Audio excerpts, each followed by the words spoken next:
Hello dear students, मैं हूं Arvind Tomar, lecturer genius inter college Barnahal Mainpuri. Dear students, आज मैं आपके लिए लेके आया हूं use of is2, am2, are2, was2 एवं were2। आज मैं आपको बताऊंगा स्टूडेंट्स इन का प्रयोग कैसे किया जाता है और हम ग्रामर में इन्हें प्रयोग कैसे करते हैं। सबसे पहले इनका प्रयोग देख लें। जब वाक्यों में कर्ता का कोई इरादा या संकल्प प्रकट हो तो is2, am2, are2 का प्रयोग करते हैं। अब हम जाने पहचान। इन वाक्यों की क्रियाओं के अंत में या क्रियाओं के साथ ना, नी, ने और नानी ने के जस्ट बाद हैं, हूँ, हो शब्द आ जाते हैं। जैसे खाना है, सोना है, जाना है आज। इस प्रकार हम इन सेंटेंसों को पहचान सकते हैं कि ये सेंटेंस is2, am2, are2 से होंगे। और सीधी सी बात, इन सेंटेंसों से इरादा प्रकट किया जाता है, संकल्प प्रकट किया जाता है। जैसे मैं कह दूँ मुझे खाना है तो ये मेरा इरादा है, मेरी इच्छा है। या मुझे सोना है तो सोना है तो ये भी मेरी इच्छा है। या जाना है तो ये भी जाने की मेरी इच्छा है। लेकिन जब जब इनसे इरादा या संकल्प प्रकट किया जाए तो is2, am2, are2 का प्रयोग होता है। लेकिन ये दिखने में सेम टू सेम ऐसे लगते हैं, इनका हम ये नहीं कह सकते कि ना के बाद या नी के बाद हैं शब्द आ जाए तो ये is2, am2, are2 से ही हों। नहीं, जो मैंने बताया एक वीडियो बनाई है has to, have to, had to की, उसे भी आप देख लें। अगर कभी ये महसूस होने लगे कि इस सेंटेंस से इरादा नहीं बल्कि मजबूरी प्रकट की जा रही है तो हैज़ टू, हैव टू का प्रयोग ही होना है। चाहे पढ़ता है, पढ़ती है, पढ़ते, पढ़ता था, पढ़ती थे, पढ़ते थे शब्द आए या ना आए।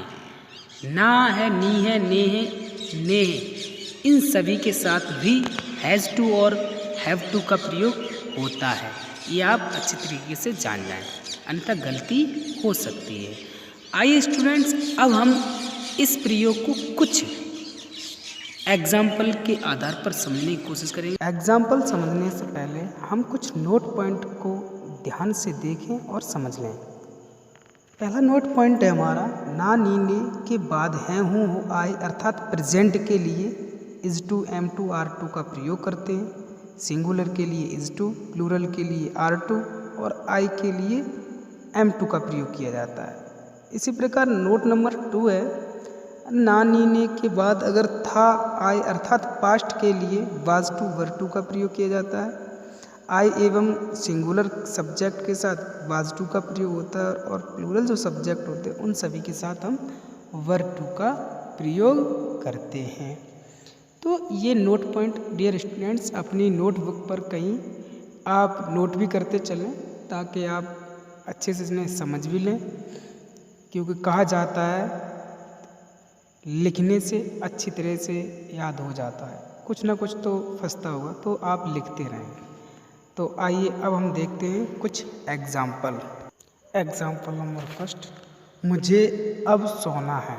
तो इसमें मेरी मर्जी है, तो अपनी मर्जी या अपना इरादा को प्रकट करने के लिए हम is2, am2, are2 का प्रयोग करते हैं।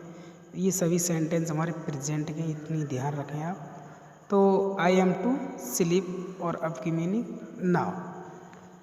सेकंड एग्जाम्पल है हमारा, मुझे पत्र लिखना है। तो ये मेरी मर्जी है, मैं पत्र लिखता हूँ तो कर देंगे I am to write a letter. ठीक है।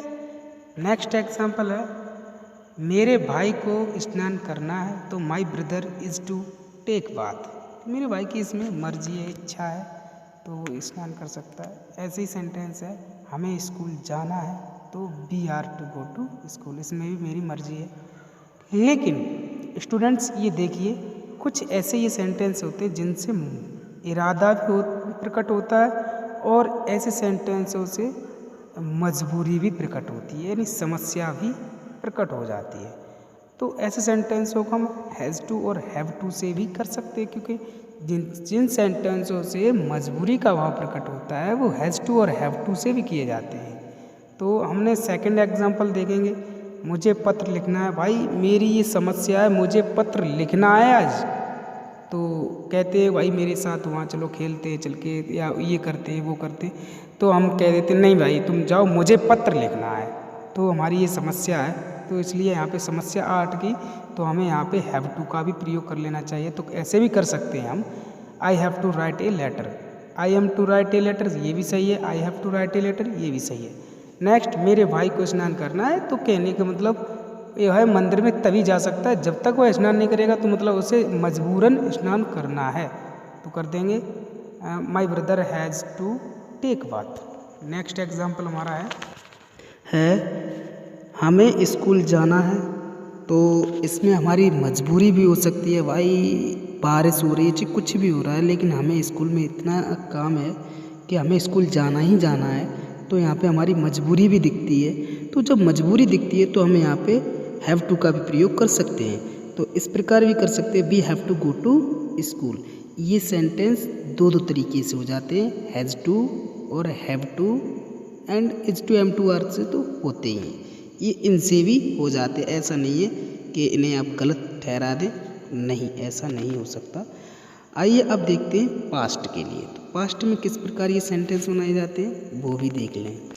पास्ट में पास्ट टेंस जब क्रियाओं के अंत में ना, नी, ने प्लस था आए तो वाज टू, वर टू का प्रयोग करते हैं, तथा मजबूरी का भाव प्रकट करने के लिए हैड टू का प्रयोग किया जाता है। जिस प्रकार प्रेजेंट में मजबूरी का भाव प्रकट करने के लिए हैव, एज टू और हैव टू आता था, उसी के प्रकार पास्ट में हैड टू का प्रयोग करेंगे। तो डियर स्टूडेंट्स, पास्ट के भी कुछ एग्जाम्पल समझें, क्योंकि एग्जाम्पल से हमें बहुत कुछ सीखने को मिलता है। तो आइए देखते हैं इन एग्जाम्पलों को ध्यानपूर्वक। क्या है एग्जाम्पल? एग्जाम्पल नंबर फर्स्ट, हमें किताबें खरीदनी थीं। तो इसमें मेरी मर्जी थी बीते हुए समय में, तो we were to buy the books, और हो सकता है यहाँ पे हमारी मजबूरी भी हो, तो मजबूरी के लिए we had to buy the books. Next example है मेरे पिताजी को बाजार जाना था। तो ये मेरे पिताजी की इच्छा रही होगी, तो इच्छा दर्शाने के लिए हम वाज टू वर टू इन्हें पास्ट के लिए लगाते हैं, तो कर देंगे my father was to go to market. अगर उनकी मजबूरी रही थी तो क्या कर देंगे हम, my father had to go to market. तो डियर स्टूडेंट्स, ये थे is to, am to, was to, were to और आर टू जैसे यूजेस के सेंटेंस। आशा करता हूँ ये सभी एग्जाम्पल और सभी नियम आपको अच्छी तरह समझ में आए होंगे। तो डियर स्टूडेंट्स, यदि आपको